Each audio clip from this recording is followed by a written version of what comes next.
So you've got the basic Arabic sentence down pat? Awesome, you are absolutely ready to level up. Today, we're going to move beyond those simple one-word subjects and objects and start building the rich, complex sentences that you actually find in real-world Arabic and, of course, in the Quran.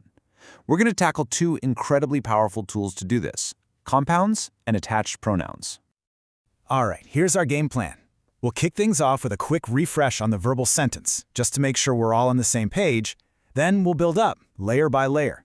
We'll look at two crucial types of compounds, see how pronouns get in on the action, and finally, we'll wrap up with some special rules and see it all come together with real Quranic examples. Let's jump in. Okay, first things first, you can't build a skyscraper on a shaky foundation, right? So before we start constructing these more complex phrases, we need to make sure our foundation, the core of the Arabic verbal sentence, is rock solid. So what is a Jumla fi'liya? It's actually super simple. It's any sentence that kicks off with a verb, the fi'l. Right after that, you get the subject, the one doing the action, which we call the fa'il, and it's always in the nominative case, or rafa'. Then you'll usually find the object, the thing receiving the action, the maf'ool, and it's in the accusative case, or nasb. And I'm telling you, in Arabic, these cases are everything. Let's look at this simple example. Talaba al-ustadu waladan. Talaba is our verb, called. Now, how do we know who did the calling? We hunt for the nominative case. And there it is, al-ustadu, with that dhamma at the end telling us he's our subject. So, who got called? We look for the accusative case, and we find waladan with the tanwin fatha. That's our object. Verb, subject, object. See? Simple. But here's where it gets interesting. What happens when it's not just the teacher who does the calling, but the good teacher? Or what if the object isn't just a boy, but the school's boy? How do those case endings work then? Well, that question leads us directly to our first type of compound phrase, the Murakkab tawsifi, or the adjectival compound. This is what we use anytime we want to describe a noun, to give it some kind of quality or an adjective. The one word you have to burn into your memory for this is matching. In an adjective compound, the noun and its adjective are like twins. They have to match in all four grammatical properties. So if the compound is the subject of our sentence, both words will be nominative. If it's the object, both words will be accusative. They are a team. They move together as a single unit. Check out this example. It shows the rule in action perfectly. Our subject is al-ustadhu as-salihu, the good teacher. See that? Both words end in a dhamma. They are both nominative, working together as the subject. Now look at the object. Waladan salihan, a good boy. See how both words have that tanween fatha? That puts them both in the accusative case. It's a perfect match. Okay, on to our next compound, the Murakkab Izafi, or the possessive compound. This is for showing ownership. Now, I need you to pay close attention here because the rule for case endings is completely different, and understanding this is a total game changer. Okay, here's the big twist. Unlike the perfect matching we just saw, with possessive compounds, it's a whole different story. Only the first word, the thing being possessed, the mudaf, shows the case for the sentence. The second word, the owner, the mudaf ilay, is locked in. It is always in the genitive case, or jar, no exceptions. Let's watch this play out. Our subject is waladu al-madrasati, the school's boy. Now look closely. See how only waladu has the dhamma that screams, I'm the subject?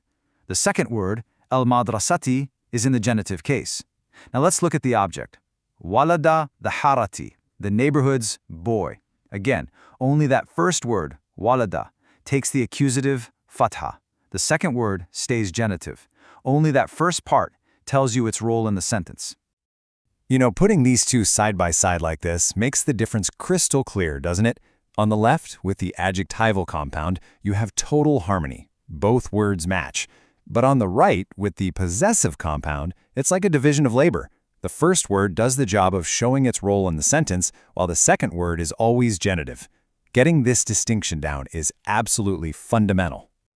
All right, we've handled compounds. Let's add another really cool layer, using pronouns as the object by attaching them directly to the end of the verb. This is something you see all the time in Arabic, and it's incredibly efficient. This table here is basically your cheat sheet for the most common attached pronouns.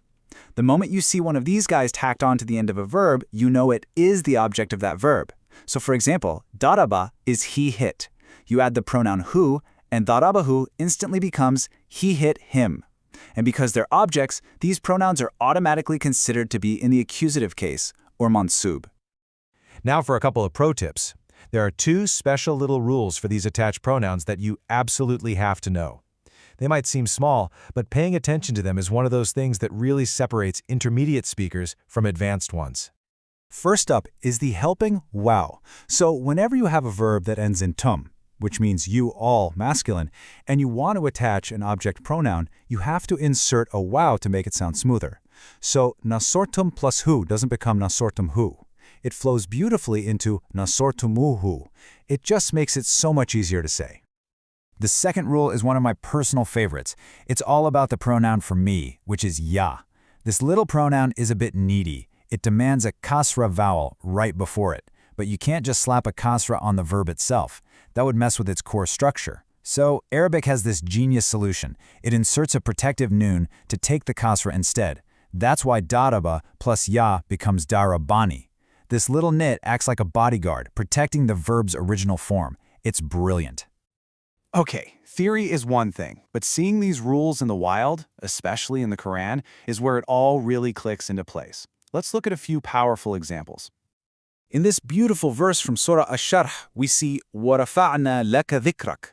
The verb is rafa'na, we raised. So you ask yourself, what was raised? Dhikrak, your mention. And bam, there it is, a perfect example of a possessive compound serving as the object. Dhikrak is the mudaf, and you can see it's in the accusative case with that fatha. And the attached ka is the mudaf ilayh. Now here's a phrase we hear in prayer all the time. Sami Allahu liman hamida. Let's zoom in on that last part, hamida. It means praised him. Hamida is the verb, praised, and that little hu tacked onto the end, that's our attached pronoun object. It refers right back to Allah. It's such a clear and powerful example of a pronoun acting as the maf'ool. And this verse right here is a fantastic showcase of our second special rule. The key word is khulaktani. You created me. Let's break it down. You've got khalaqta, the verb, you created, and then you see it, that protective ni that shields the verb before the final ya pronoun for me. It's the rule of our little bodyguard noon, right there in the Quran. So, let's do a quick-fire recap. What are the key things to remember? First, case endings are your best friend. They tell you the whole story. Second, adjectival compounds? Think twins. They always match. Third, possessive compounds. Only the first word's ending changes to show its role. Fourth, attached pronouns on verbs are almost always the object. And finally, keep an eye out for those special tumuhuhu and ni forms. We have covered a ton of ground today, from the basic sentence all the way to complex compounds and pronouns. But now, the real learning and, honestly, the real fun begins. The challenge for you now is to become a detective in your own reading. When you're reading the Quran or any other Arabic text, start looking for these patterns. Ask yourself, is this phrase adjectival or possessive? Is that ending on the verb an attached pronoun? I promise, once you start spotting these structures, the language will open up for you in a whole new way.